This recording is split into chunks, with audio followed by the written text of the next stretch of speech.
na linggo ng pagkabuhay.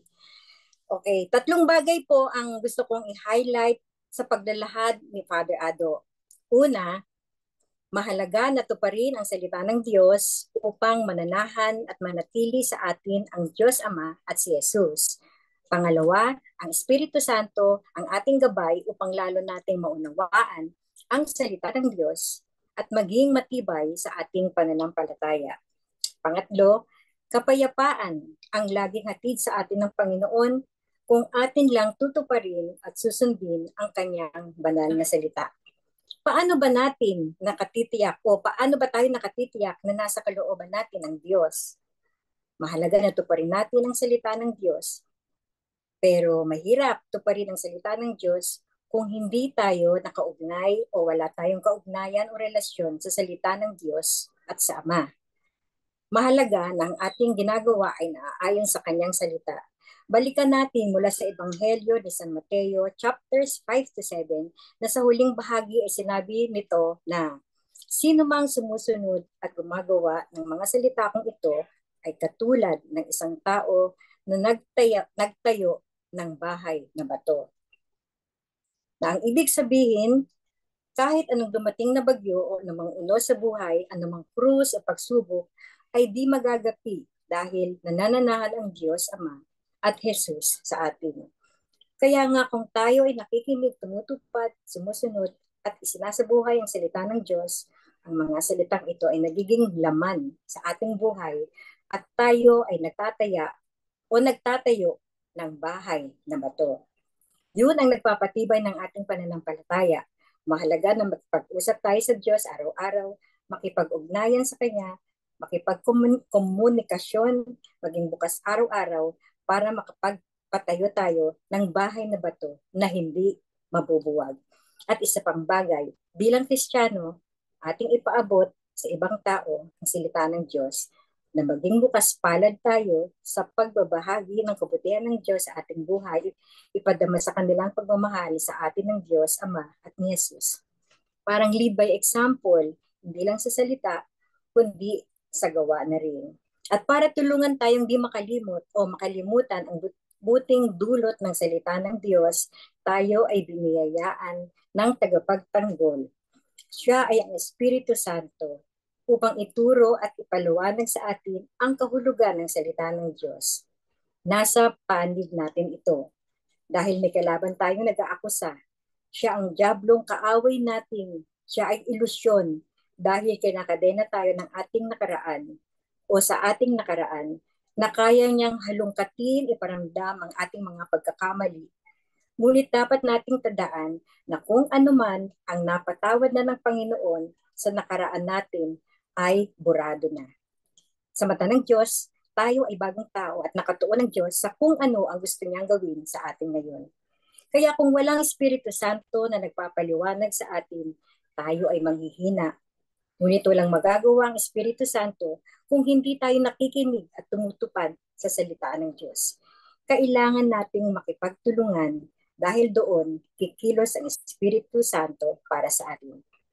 At sa panghuli, kapayapaan ang iniiwan ng Diyos sa sinumang sumusunod sa Kanya at isinasabuhay ang Kanyang salita. Ang kapayapaan ng mundo, bagamat tahimik, sagana, walang inaalala ay huwad, maaaring may kayamanan tayong o luho ng buhay na tinatapmasa, ngunit sumasabog naman ang iyong kalooban, yun ay hindi kapayapaan. Yun ay huwad.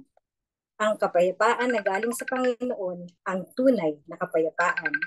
Dahil ang pundasyon ay tulad ng bahay na bato na anumang bagyo o krisis ay di matitinag dahil nanananahan ang Ama at si Jesus. And to end, lagi nating tandaan na sa pamamagitan ng salita ng Diyos at ng guidance ng Holy Spirit, doon natin makakakamtam ang tunay kapayapaan. Magandang gabi po sa lahat. Salamat po. Maraming salamat po, Sister Beth. Ngayon po tayo po ay magpapatuloy po sa ating pong opening prayer na ilid po para sa atin ni Ate Lelaniago. Name the Father, Ay, bali ako po yung magpa-prayer. Sister. Sister Lydia. Opo. Opo. Thank you po. Sige po. So let's feel the presence of the Lord. In the name of the Father, of the Son, Holy Spirit. Amen. Heavenly Father, we come before you with open hearts, grateful for the gift of life and the opportunity to gather in your presence. Thank you for your boundless love, grace, and wisdom that guide us each day. As we begin this time of reflection and spiritual growth, we ask for your Holy Spirit to dwell among us, enlighten our minds, soften our hearts, and deepen our understanding of your word. May this gathering strengthen our faith, draw us closer to you, and inspire us to live according to your divine will. Lord, bless each person here. May your truth be our foundation, your love be our strength, and your peace be our comfort. We dedicate this moment to you, seeking your wisdom and guidance in all that we do. In Jesus' name we pray, Amen. In the name of the Father, the Son, the Holy Spirit, Amen. Amen. Maraming salamat po, Sister Lydia. Ngayon tayo po ay magpapatuloy sa ating pong pananalangin at humingi tayo ng tulong ng banal na Espiritu para sa ating pong gabing ito.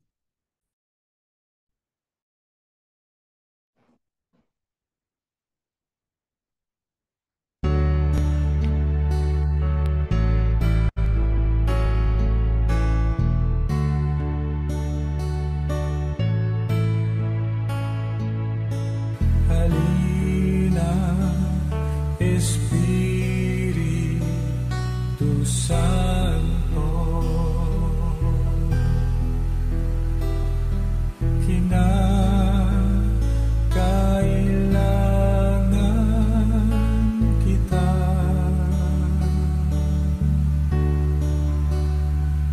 Sigla at lakas na mahina, pag-asa ka namin lahat.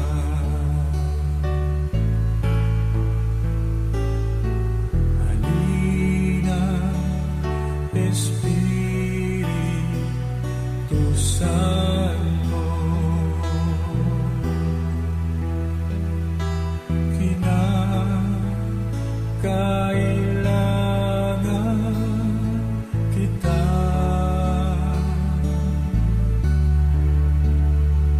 Sigla at lakas na mahina,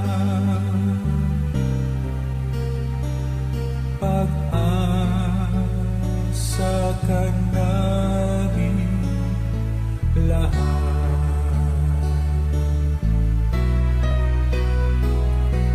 Halina, Espiritu Santo, kinakailangan kita.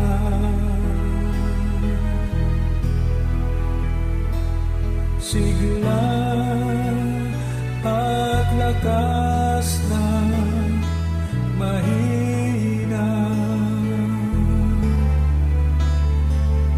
pag-asa ka namin lahat. Pag-asa ka namin lahat. Pag-asa ka namin lahat.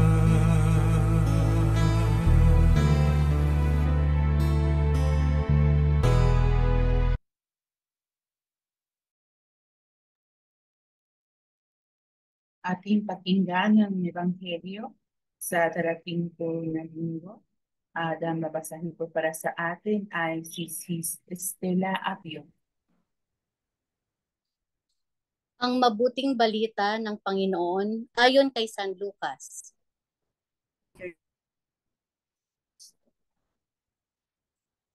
Sinabi niya sa kanila, ganito ang nasusulat. Kinakailangang maghirap at mamatay ang Kristo. At pagkatapos, siya'y muling mabubuhay sa ikatlong araw. Sa kanyang pangalan, ang pagsisisi at kapatawaran ng mga kasalanan ay dapat iparangal sa lahat ng bansa, magmula sa Jerusalem. Kayo ang mga saksi sa mga bagay na ito. Tandaan ninyo, isusugo ko sa inyo ang ipinangako ng aking Ama. Kaya't huwag kayong aalis sa Jerusalem hanggat hindi kayo napagkakalooban ng kapangyarihang mula sa langit.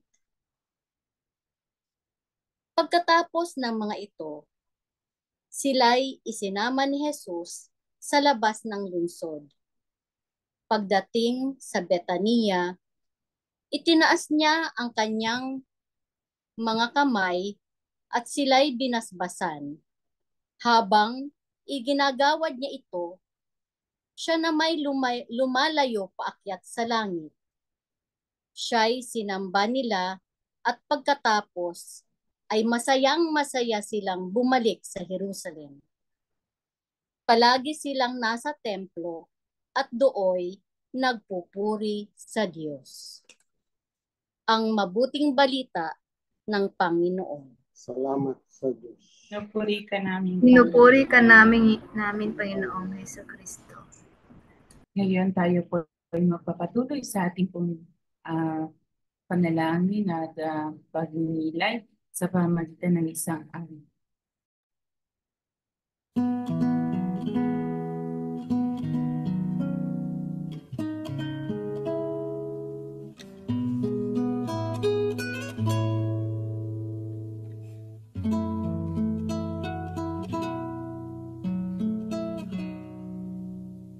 Hindi ka kailangang magbago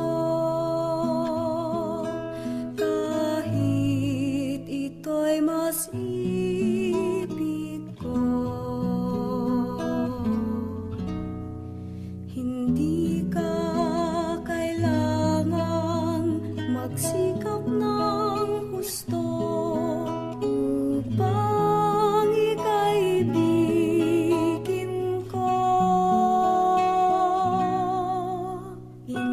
iniibig kita, manalik ka sana, ako'y kapiling mo, kahit ikaw pa may mapalayo.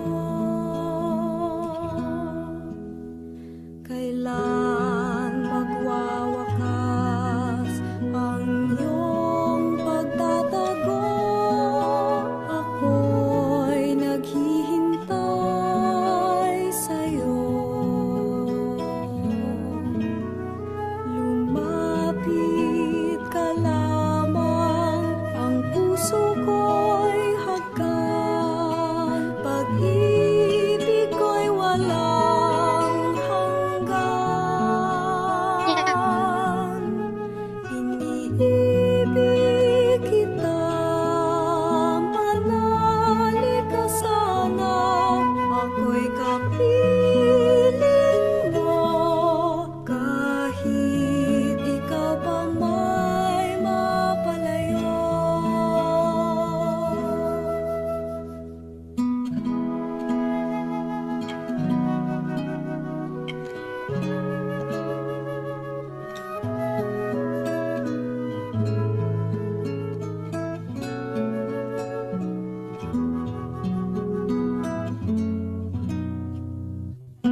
ibig kita, manalig ka sana, ako'y kapiling mo, kahit ikaw pa may mapalayo.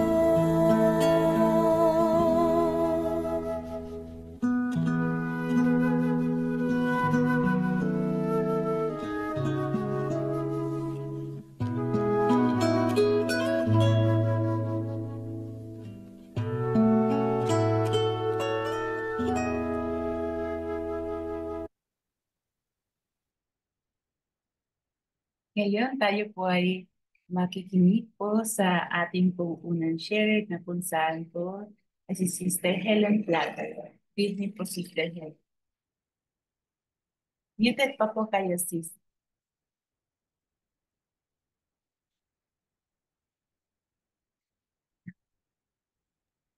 Yeah. Okay na. Magandang gabi po sa inyong lahat. Maraming salamat po sa pag-imbita sa akin para maging sharer po sa gabi ito. Ang akin po isi-share ay tungkol po sa ebanghelyo natin sa darating na linggo. At sa ebanghelyo po ito, makikita natin na sinusugo ni Jesus ang mga apostol na ipagpatuloy ang misyon ng pangangaral sa lahat ng dako. Sabi ng Panginoon, sa lahat ng bansa. Ibig sabihin, wala may iwan, lahat dapat na puntahan. Binibigyang diin ni Jesus sa kanyang mga salitang ito ang pagbabalik loob na dapat magsisi tayo sa mga nagawang kasalanan upang makatanggap ng kapatawaran.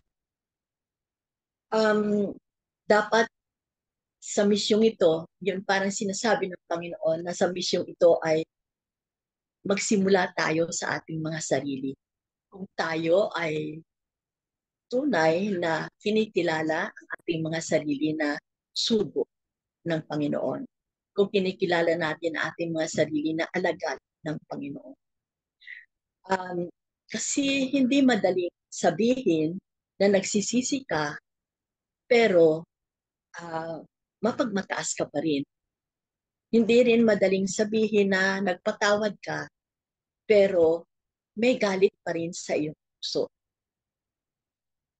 Yun ang parang ibig sabihin ng Panginoon sa kanyang mga alagad, na magmula ito sa kanilang sarili.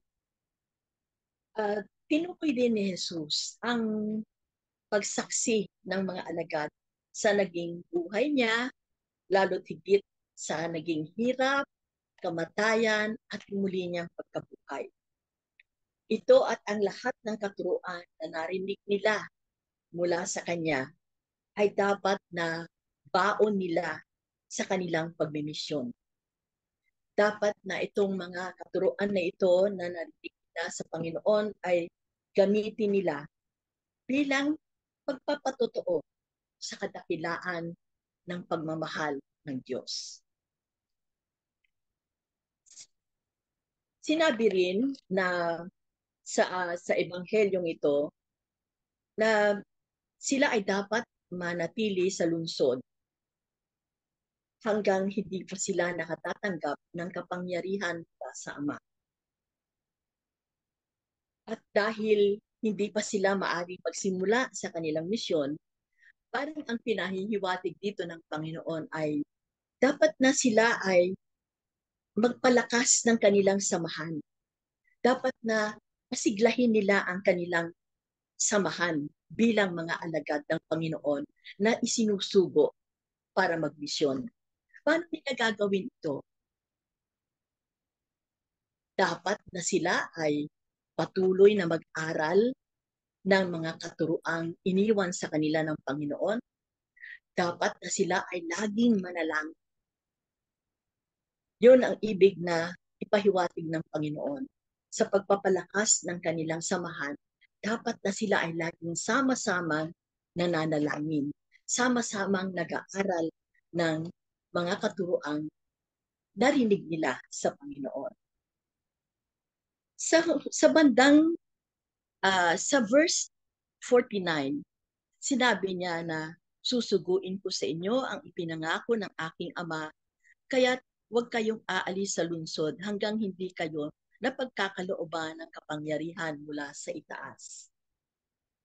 Nakita natin dito ang maliwanag na pagkakaisa ng dakilang Trinidad, ng dakilang banal na Trinidad. Ang Panginoon ay aakyat at siya ay babalik sa Ama at bababa ang banal na Espiritu. Ang sinasabi ng Panginoon na hintayin ninyo ang ipadadala ng Ama. Ito ay walang iba kundi ang Espiritu Santo. Napakaliwanag po ng kabuuan ng banal na Santa Trinidad dito, ang Sanctatlo, no? Ang Ama, ang Anak, at ang Espiritu Santo. At ang panghuli po ay nakita natin ang pag-akyat ng Panginoon, ng Jesus sa langit.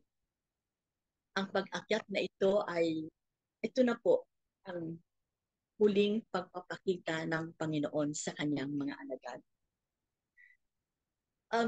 Sa huli po ay gusto kong sabihin na tayo pala ay ibinibilang natin ang ating mga sarili na alagad ni Kristo. Sundan natin ang mga bilin niya ito sa kanyang mga alagad. Dapat na maging saksi tayo sa kanyang buhay at sa kanyang mga salita bago pala tayo maging sugo. Ito palang mga pagsaksi natin sa kanyang mga salita at katuruan. Ito ang ating tools sa ating pagtalima sa kanyang pagsusugo, sa ating pagtalima sa misyon. Ako po'y bigyan lang niyo ng konting panahon na ang aking pong buhay ay binibilang ko po na isang malaking pagsusugo. At nakilala ko po itong pagsusugo na ito, may 4 na dekada na pong nakalipas. Ako po ay nagsimula sa isang kapilya at natuloy po kami doon sa aming mother church. At hindi po lang solo, no? Hindi po lang ang sarili ko ang aking ginawa sa pagsasaksi ko ng mga salitang ito ng Panginoon. Sinama ko po ang aking pamilya. Lahat po kami ay magkakasama sa aming pagsaksi. At patuloy po ito na nagawa namin. Ako po ay isang lector commentator. Ang aking asawa po ay isang lay minister. At ang aking mga anak ay na-involve din po sa mga gawaing simbahan. Kaya lagi ko pong sinasabi na napakalaki ng aking utang na loob sa Panginoon. Sapagkat ang aming mga paa ay dinala ng Panginoon sa kanyang simbahan. At kami po ay hindi lang basta dinala sa kanyang simbahan. Kami po ay ginawa po niyang mga lingkod. Ginawa po kaming mga lingkod ng Panginoon. Isang karangalan na hindi namin ipagpapalit sa anumang bagay sa mundo. Isang karangalan na hanggang sa panahong ito ay amin pong ipinagbubunyi at amin pong ipinagmamalaki. Na aming nagampanan namin hanggang sa panahon ito. Wala na ang aking mga anak sa aming bahay, no? Sila po ay nagsipag-asawa na. Sila po ay may mga sarili ng pamilya. Pero sila po ngayon ay naglilingkod na rin bilang pamilya rin. Ang aking 2 anak na ngayon ay may kanya-kanya ng mga buhay ay may sarili din po silang mga choir. Nagbuo sila ng mga choir. At ang mga choir nila ay naglilingkod din po sa simbahan linggo-linggo. At ang kanilang mga anak ay kasama nilang umaawit sa kanilang mga choirs. At ito na po siguro ang masasabi ko na isa talaga itong pagpapatotoo ko na tunay na ang Panginoon, pag ikaw ay kanyang pinili, pag ikaw ay kanyang hinirang, ay wala nang pagtingin sa likod. You will not look back anymore. You will just go forward. You will just embrace this beautiful and very inspiring life. At wala ka nang hahanapin pang iba. Hindi mo na hihingin pa ang anumang karangyaan, hindi mo na hihingin pa ang anumang mas maganda sa buhay. Dahil ito na yon. Ito na yung maganda na ating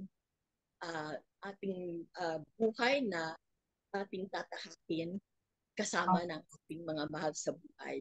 Kasama na rin ang iba pang mga kasamang taga-simbahan, ang mga kasama mo sa Bible study, ang lahat na maari mong masama bilang mga lingkod. Kaya yan po ang aking maikling pag-share ng buhay ko bilang isang lingkod simbahan. Maraming salamat po. Magandang gabi po sa inyo. Ngayon, nagpapatuloy po tayo kay Sister Gemma De Leon ng ating second sharer po. Good evening po, Sister Gemma. Thank you.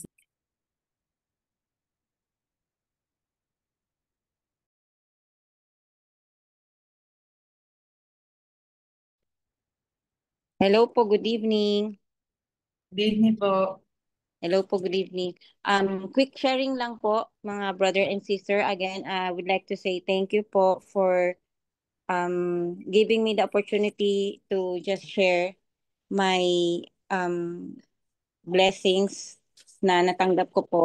As of now po, I have been called by the Lord to spread His love sa akin pong ministry kasi po last year po I started to work sa recruitment agency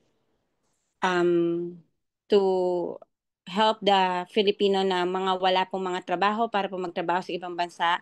We have been given a chance to deploy a Filipino sa Greece po. Now I have been assigned na ako po ang mag-in-charge sa kanila sa visa stamping.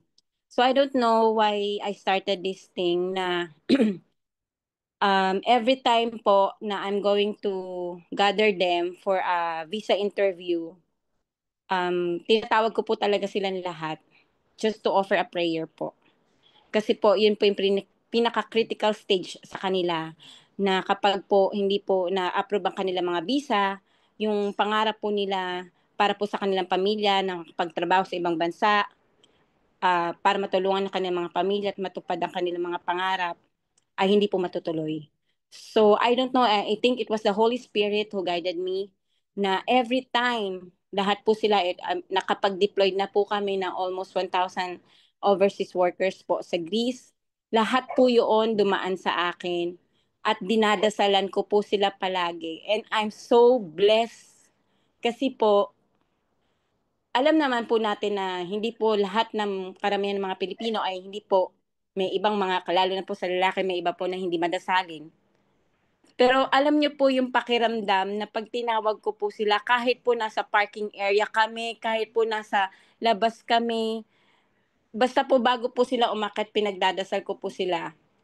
And then after po nung dasal na yon, after po nang ma-approve yung mga visa nila, lahat po sila malapit sa akin nagpapasalamat. Sis, grabe ang ganda ng prayers mo po. Answered prayers po tayo. Thank you po talaga. Yun po yung naging mission ko, to spread the love of God to them. Yun po ang lagi kong dinadasal sa kanila. I know I'm an instrument of God to show to all of you kung gaano niya po kayo kamahal, kung gaano niya po kayo ginagabayan sa bawat mga pangarap po ninyo. Na wag po kayo mawawalan ng pag-asa saan man po kayo makarating, kung matupad man po ang mga pangarap ninyo, nasa Greece kayo.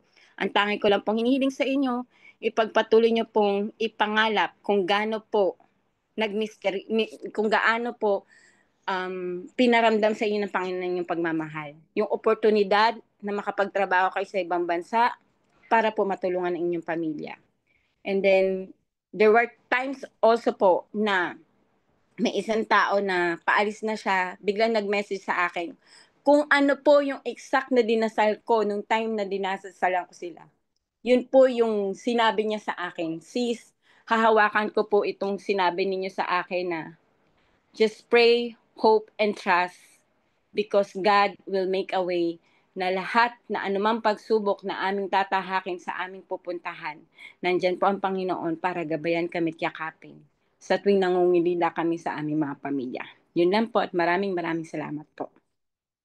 Iba, at ngayon to yung magpapatuloy sa pagpapalay at director ako ng physical po sa ng investment ng si Father at ang sector po. Po, Father. Good evening, mga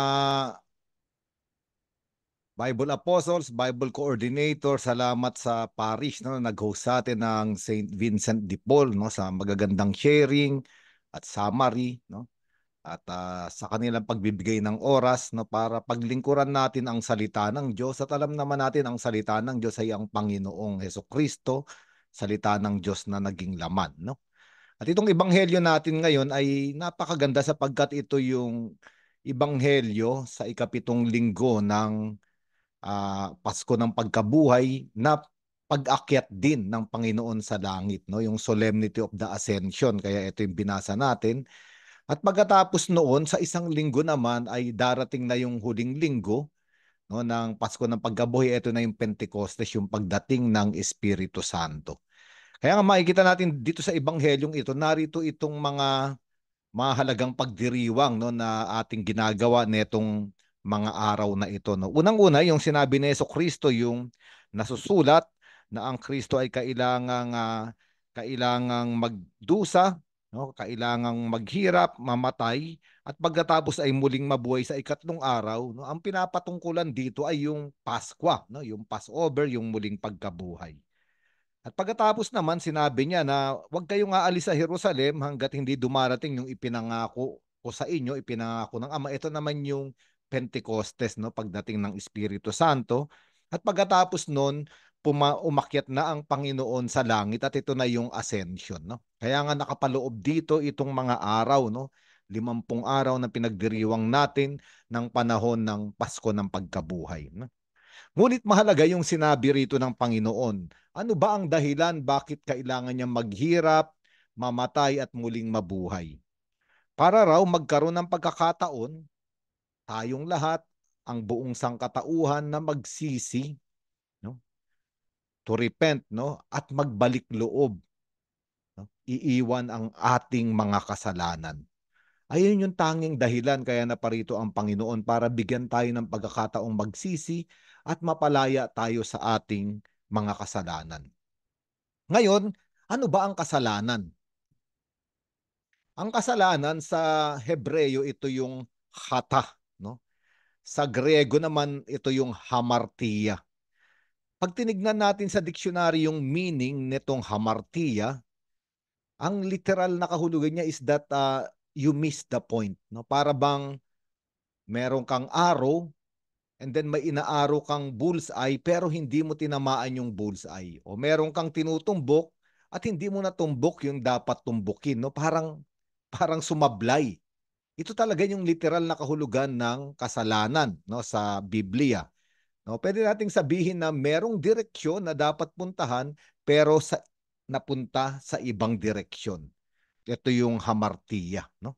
At mahalaga ito kasi ang buhay natin sa daigdig ay pilgrimage, no? Ngayon marami tayong ginagawang pilgrimages, no, dahil Jubilee year. Pero yung mga pilgrimages na ginagawa natin, ito yung representasyon lang o paglalarawan lang ng totoong pilgrimage na ginagawa natin. Na tayo ay nagpipilgrimage o naglalakbay sa buhay na ito at meron tayong patutunguhan. At ngayon, kailangan matumbok natin yung ating patutunguhan. At para matumbok natin yung ating patutunguhan, unang-una sa lahat, kailangan nating alam natin, kinakailangan alam natin yung ating patutunguhan. Kasi kung hindi natin alam yung ating patutunguhan, hindi talaga natin matutumbok. Hindi talaga tatama yung direksyon. At ito nga yung dahilan ng kasalanan. Ang dahilan ng maraming kasalanan ng tao, ng marami nating pagkakamali dahil hindi natin alam yung dapat gawin o yung mga layunin ng dapat nating gawin. Sabi ng mga pantas ng simbahan, no? Halimbawa si St. Thomas Aquinas, sabi niya, akala ng tao yung tinutumbok niya ay mabuti. Ngunit mukhang mabuti lang pala, apparently good lang pala. At hindi niya natutumbok yung ultimate good. No? Kaya naliligaw siya. At ayun nga yung kasalanan. May sinusundan tayong ibang direksyon na akala natin ay yung direksyon, pero hindi naman pala talaga yun yung dapat nating patunguhan. At kaya nga namatay at muling nabuhay ang Panginoon para itama ang direksyon nating lahat. At para itama ang direksyon nating lahat dito sa lupa, sabi ng Panginoon, kailangang ipadala ang Espiritu bilang gabay at patnubay. At ang Espiritu Santo bilang gabay at patnubay, ituturo tayo sa dapat nating puntahan. At ano ba ang direksyon natin? Kasi kapag nalaman natin yung direksyon natin, yung pupuntahan ng paglalakbay na ito, may kahulugan ang paglalakbay. At itong ebanghelyong ito, ipinakita sa atin at binigyan diin kung saan tayo dapat pumunta. Umakyat ang Panginoon sa langit, no? At alam natin ang pagbalik ng Panginoon sa kalangitan ay para buksan ang kalangitan sa atin lahat. At ang ating pilgrimage, ang ating paglalakbay, ang layunin ng buong buhay natin dito sa mundong ito ay para umabot tayo doon sa dapat puntahan. Sa kalangitan kasama ng Panginoon. Kaya nga itong ascension, ito ay panawagan para sa atin lahat. No, na tayong lahat ay tinatawagan ng Diyos para sa kanyang sarili. Kaya nga pag binasa natin sa Catechism of the Catholic Church, ano sabi ron? We were created by God and we were created for God. No? We came from God and we are going back to God.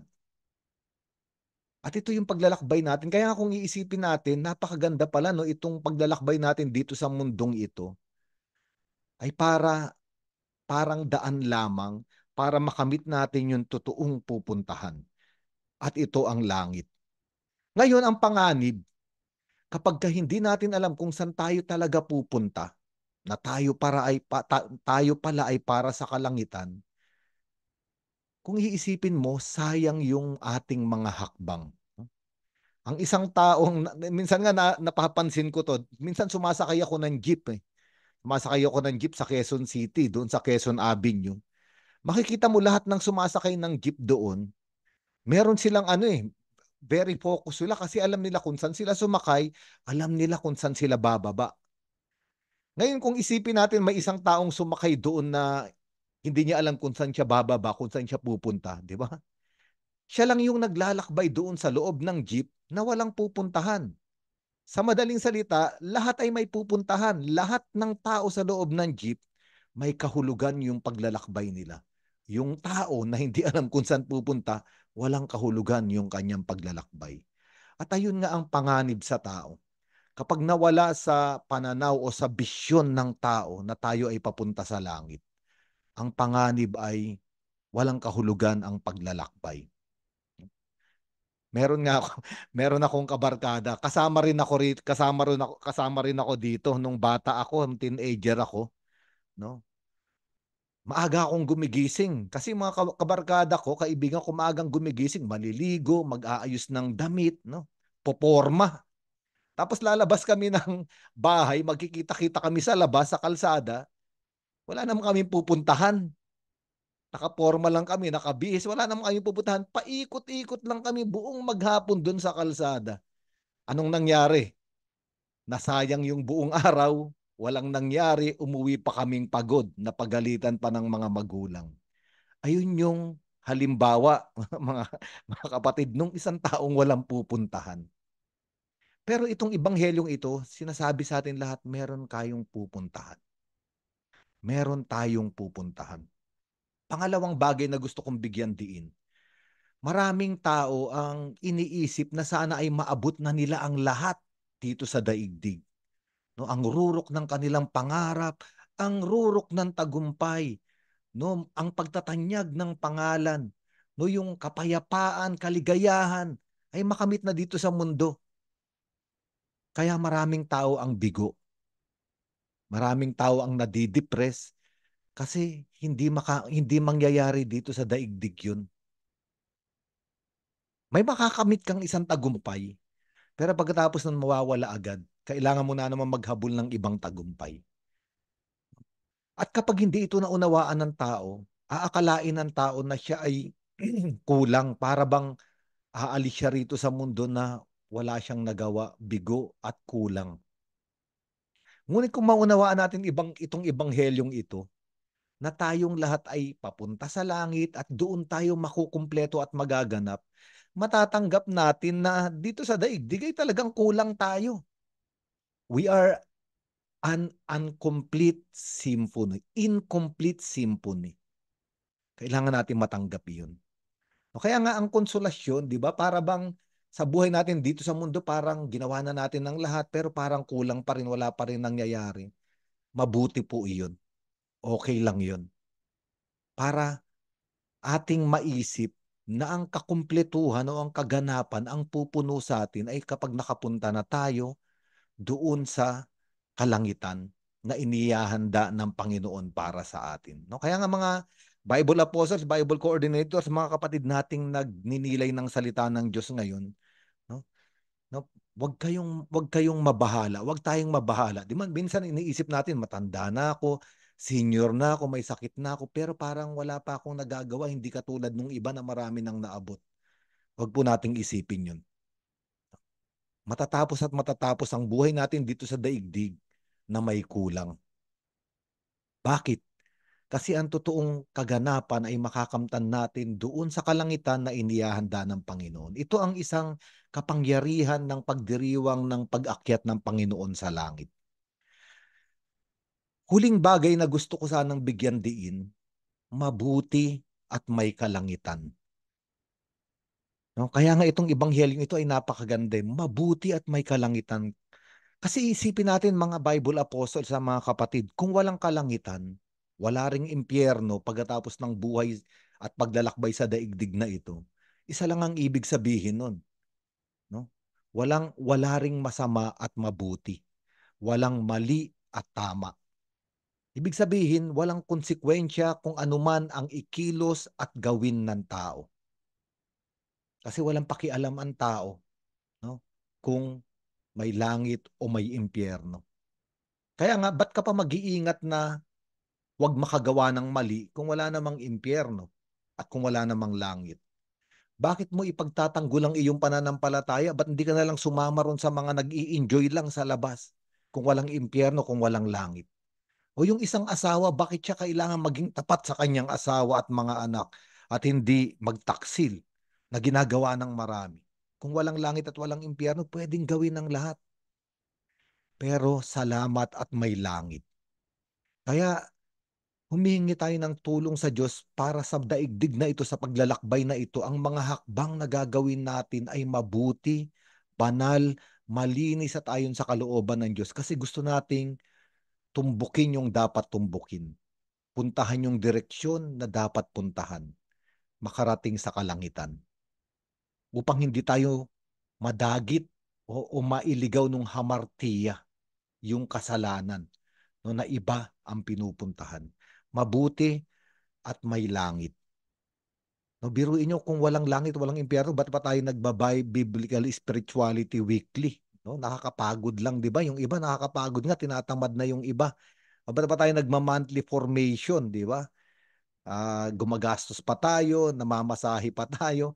Ba't pa tayo mag-biblical annual retreat? Ba't pa tayo magle-lector commentator? Ba't ka pa magle-lay minister? Ba't pa ako nagpare? Ba't nag-Mother Sister Laces? Wala namang langit, wala namang impyerno. Pero alam niyo ba, bakit tayo nandito lahat? Bakit? Kahit mahina tayo, minsan ay bumabagsak, nalulugmok. Bakit tayo nagpapatuloy? Kasi alam natin na kailangang magpatuloy. Kailangan nating humakbang dahil lahat ng hakbang natin ay may pupuntahan. At ito mga kapatid, yung kalangitan na binubuksan ng ascension, no? Nitong pag-akyat ng Panginoon sa langit. Napakaganda, no? Kung iisipin ninyo, meron ng representative ang sangkatauhan sa kalangitan. Kasi ang ating Panginoong Hesukristo, tandaan natin na ay hindi pumanik doon na kaluluwa at espiritu. Pumanik siya kasama yung katawan ng tao. Kaya nga itong mga katawan natin ay kailangan din nating pag-ingatan at pabanalin. Kasi ito rin yung iaakyat sa langit. Katulad ng Birheng Maria, no? Iniakyat sa langit ang Birheng Maria, katawan at kaluluwa. No, kaya nga, ang ibig sabihin, yung kalangitan na inaakala nating napakalayo, na parang mahirap abutin ng tao, maaaring abutin dahil binuksan na ng Panginoon at nandun yung katawan ng tao.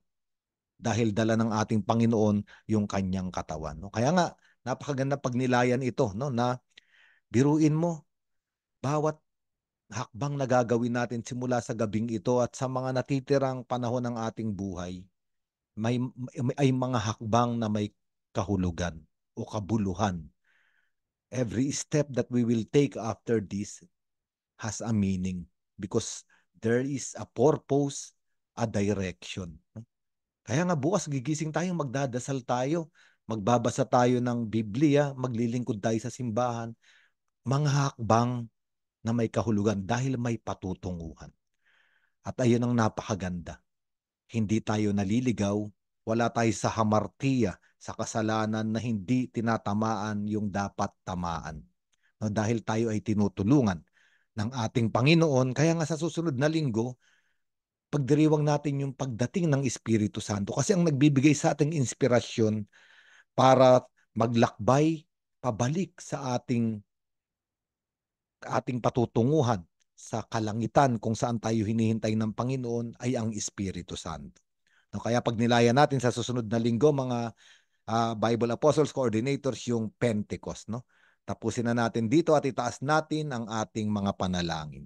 No, kung sino man yung mga nais magtaas ng panalangin dito sa Zoom, pwede nyo po kayong mag-unmute at itaas natin yung ating panalangin, no? Sabi ni Pope Leo, ang ating Santo Papa ngayon, no? Napakabuti na tayo ay iisa. No? Lalo pa nga't iisa tayo, iisang katawan, iisang puso, iisang isip, higit sa lahat sa pananalangin. No? Dahil isang simbahan na nagtataas ng panalangin sa Diyos. Kaya yung nais magtaas ng panalangin, mag-unmute at itaas niyo po ang inyong panalangin. Mahal na Panginoon, patuloy po kami nagpapasalamat sa inyo sa pagpapadala sa amin ng banal na Espiritu na siya pong gagabay sa amin at magbibigay aliw upang mas magkaroon po kami ng kaalaman at karunungan kung saan po kami papunta sa ganitong edad na narating po namin. Bagaman meron po kami ganitong pakaramdam, Lord, patuloy kaming umaasa sa inyong gabay sa amin na hindi po kami maliligaw. Bagkus ay magkakaroon po ng isang tamang panahon na kami po ay makaka-enjoy nyo at may-unite po kami sa inyo. Hinihingi ko po ito sa Panginoon. Panginoon, dinggin mo ang aming panalangin. Panginoon, pinupuri at pinasasalamatan ka namin sa lahat ng biyaya mo sa amin. Itinatas ko sa iyo ang aking pamilya at lahat ng mga kaibigan na tumihiling ng aking mga dasal. Gabayan mo po kami sa aming araw-araw na pamumuhay. Maibahagi po sana namin ang iyong mga salita sa aming kapwa. Maging ilaw po sana kami sa mga taong nangangailangan sa amin. At hinihiling namin ito sa pamamagitan ng Kristo ang aming Panginoon at sa patnubay ng ating Inang Maria at San Jose. Manalangin tayo sa Panginoon. Panginoon, dinggin mo ang aming panalangin. Panginoon, ipinapanalangin namin ang kagalingan ng lahat ng mga may sakit at nakarating sa banig ng karamdaman. Hipuin po ninyo ang kanilang mga karamdaman ng mapagpagaling ninyong kamay upang sila'y makalaya na sa kanilang mga sakit. Manalangin tayo sa Panginoon. Panginoon, dinggin mo ang aming panalangin. Panginoon, idinadalangin ko po ang lahat ng mga OFW na ngayon po ay na malayo sa kanilang mga pamilya. Patuloy niyo pong iparamdam sa kanila inyong pagmamahal, ilayo sa anumang kapahamakan ng bawat isa. Ganun din po ang kanilang mga pamilya, gabayan niyo po sila dito at ipagpatuloy na spread po nila ang inyong pagmamahal sa bawat kababayan po natin. Manalangin tayo sa Panginoon. Panginoon, dinggin mo ang aming panalangin. Lord, thank you po sa inyong magandang salita through Father Ado. Marami pong salamat sa aming natutunan ngayong gabi. May you guide us in every step all the way through eternity. Huwag po sana kami manghinawa na mas makilala ka, mas mahalin ka, as sumunod sa iyo. For all of this, Lord, please hear our prayers.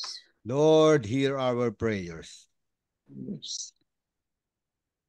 Ngayon, itaas natin ang mga panalangin na ito sa panalangin itinuro ng ating Panginoon sa atin.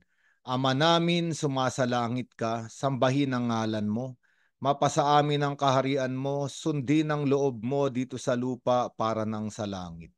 Bigyan mo kami ngayon ng aming kakanin sa araw-araw at patawarin mo kami sa aming mga sala para ng pagpapatawad namin sa nagkakasala sa amin at huwag mo kami ipahintulot sa tukso at iadya mo kami sa lahat ng masama. Announcement na po tayo, sister. Yes po, si Tere is ready for the announcement po, Pat.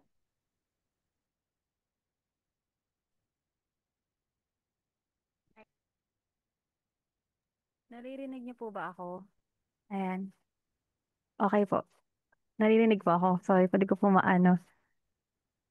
Ayan, sige. Magandang gabi po sa lahat, sa mga nanonood po sa atin sa Facebook Live at pati na rin po dito sa kasama po natin sa Zoom. So maraming salamat po sa patuloy po na pagsama sa ating lingguhang activity, ang ating Biblical Spirituality Weekly. Ayan, namali po ako ng share pero sige, okay na po yan.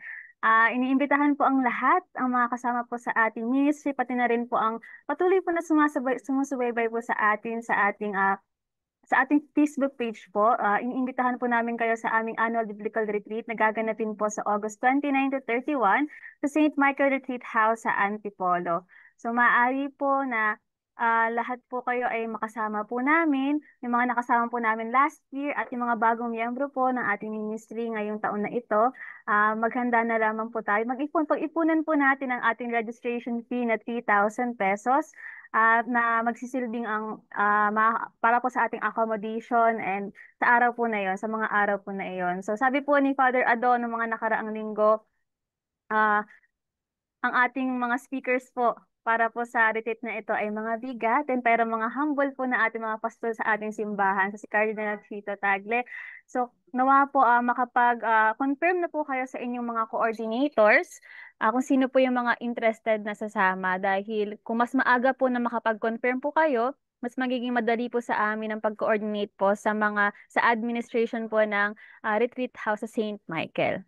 Ayun po. Tapos po, hindi ko na po i-share, pero magkita-kita po tayo sa ating monthly permission and meeting sa darating po ng buwan ng Hunyo. Ito po ay gaganapin sa June 28. Same venue po sa Layforce Building sa Multipurpose Hall po sa second floor. Ayun po. At ang oras po nito ay mula 9 a.m. hanggang alas 12 po ng tanghali. So makikiusap po muli kami sa mga coordinators po na update po kami kung ilan po yung mga makaka-attend po mula sa inyong mga parokya. Ito po ay libre. Kaya yung mga nanonood po sa atin, sa ating Facebook page, kung nais nyo pong sumama, nais nyo pong umattend po sa aming monthly permission, maaari po na paki-message po ang aming Facebook page. So open po ito sa lahat. Hindi man po kayo miyembro ng kung ano man pong parokya or ministry po sa ating simbahan, ito po ay para po sa ating lahat. Ayun lang po, Father. Baka may additional po kayo. Sige, heads up lang po para sa lahat. Sa June, meron pa po tayong monthly formation. Pero sa July po, ito na naman yung month natin para sa mission. No? Nag-mission na po tayo sa mga elderly, di ba? Nag-mission na rin tayo sa hospital. Ang susunod naman po nating mission sa July ay sa mga kulungan. No? Meron po tayong kinokontak sa correctional. Siguro yung mga Bible apostles nating babae doon pupunta sa July. Meron din po akong kausap si Father Sigfred no sa Manila City Jail, yung mga Bible apostles nating lalaki doon pupunta sa Manila City Jail. Meron din po tayong contact sa MYRC, no, yung Manila Youth na ano yan, Manila Youth Rehabilitation and Correction, no. Malapit 'yun sa Quiapo, no. Alam ni Sister Laces yun. Baka yung mga youth natin, doon naman natin sila ipadala, no. Isang buong buwan, no, ng isang araw lang pero hiwa-hiwalay tayo, no, napupunta rito sa mga iba't ibang kulungan, no, kasi ito kasama rin ito sa sinabi ng ating Panginoon sa Matthew chapter 25, no, nakakulong ako at ako ay iyong dinalaw, no. Sige po, pag-uusapan po natin yan sa magka-clarify, gagawin natin, isa-certain natin, assure natin yung schedule sa June, no. Okay po, salamat po sa magkakasama nating sa pagsasama-sama natin ngayong gabi sa ating pagninilay. Tanggapin po natin ang pagbabasbas. Unless may sasabihin ka pa, Sister Laces.